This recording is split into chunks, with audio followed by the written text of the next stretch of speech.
Before you joined us, Renee was sharing a story from her past about when she felt powerless when she was a younger woman and raising her children. And it made me think of, to begin with, let me step back a second. So when you didn't show up at 7 o'clock, of course, I was frustrated and angry and disappointed because things weren't going my way. You know, what the meeting didn't start at 7 o'clock. What's going on here? This is not the way it's supposed to go. And then Renee started talking about powerlessness. I didn't say anything. It's just going on in my head. And Renee probably got some kind of ESP message from me and started talking about the feelings of powerlessness that she had when she was raising her kids. And I realized that the program goes into depth about this feeling of powerlessness because we are powerless, in my opinion, and I believe in AA's opinion, we are powerless, you know, 24/7, all day long, we're powerless. In my opinion, one of the fallacies that we're taught as children is that we have any control over anything that happens in our lives. And the program teaches us that God's will be done, not our will.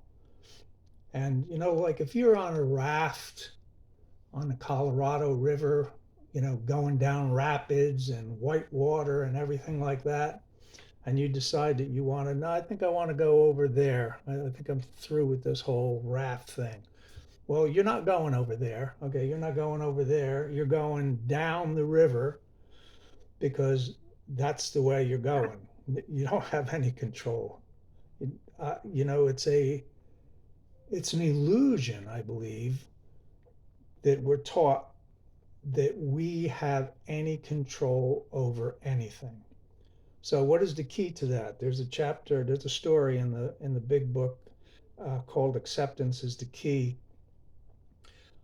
It's written by a doctor who was also an addict and an alcoholic, and acceptance is the key. So, let's talk about Grace. She's has this teacher that she feels intimidated by, that she feels that the teacher might have some kind of prejudice against her for whatever reason, and the teacher creates anxiety in Grace.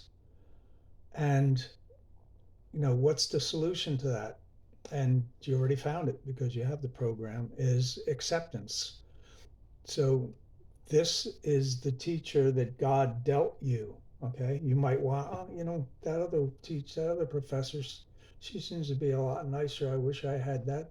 Well, yeah, you could try to get it to change your professor. You could.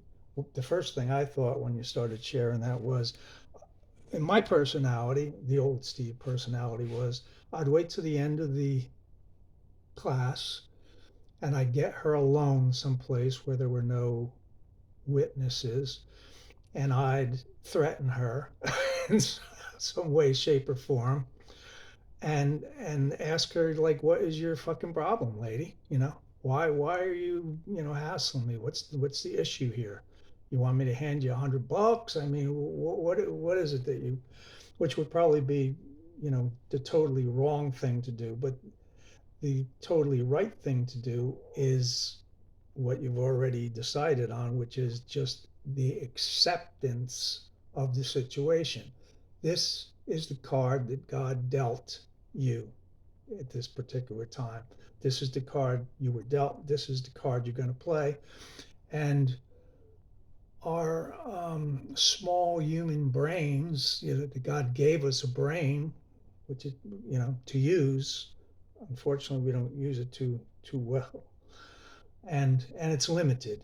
So what I would want if I was in your situation was a professor who understood me and cut me a break and was nice, and that I felt that I had some simpatico with. but that's not the card that you were dealt, and you have to play the card that you're dealt, and I think that you're playing it the right way.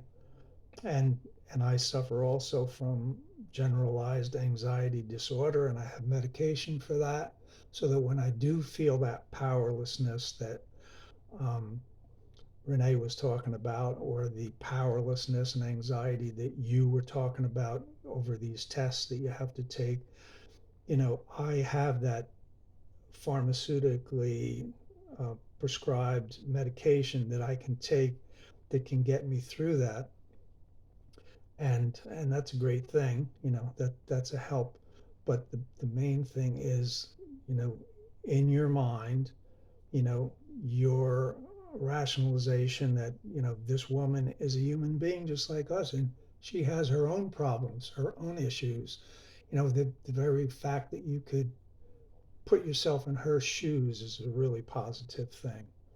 And that's all I have to share today. Thanks for listening, and good to see you. Thank And good Good to luck. see.